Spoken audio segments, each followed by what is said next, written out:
darkness, we're all light bulbs. And the majority of us hold our own light switch, and the sad thing about that is we often turn off our own light. Now us, these little light bulbs, are stuck in a world that is saying we are the lost generation. We are to be the ones that lose this nation. We are to be the lights that finally go out and let darkness fall upon the earth. And can you blame them for their accusation when the voice is no revelations and shootings like Sandy Hook is becoming the norm? Ferguson and St. Louis are a storm, and who knows when it will end. Death is becoming every day, and it's making us say that we're scared to live. We flee like beasts from a forest fire, when our fire was responsibility. We threw away our creativity to paint stories, because now our paintbrushes are iPhones. We iMessage, we iSnap, we iMail, we iSnap. I didn't know we's and I's could get along together so well.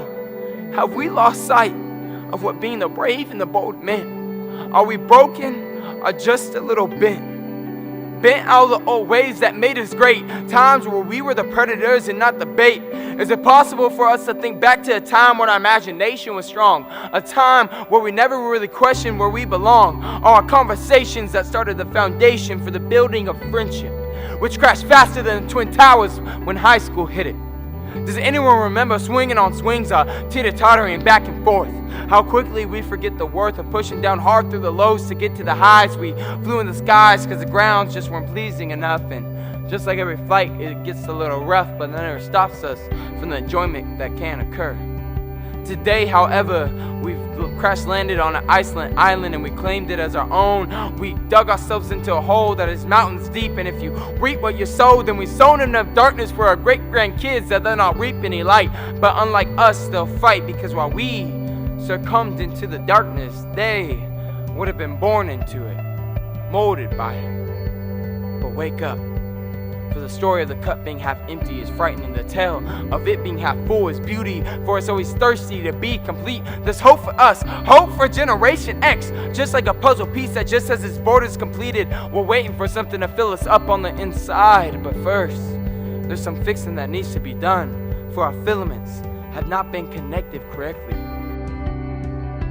Men, you have fallen in love with your sin. You have born your fantasy known as porn. You're scared of committing real life to a wife, so you hide in a realm where you can just get off, in love with illegal prostitution known as pornography.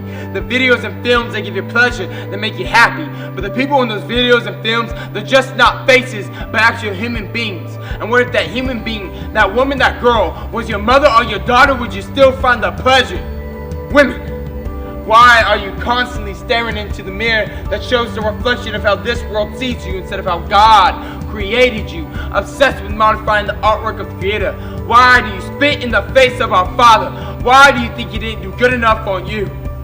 For a light to come on, it needs two things, a bulb and electricity, and there are two types of bulbs, tinted and transparent. One that hides the true complexity and greatness of light, the other that lets the glow of humanity touch the face of everyone in need. And just like there's two things and two bulbs, there's two types of electricity, one that is positive, the other that is negative. Which one turns you on?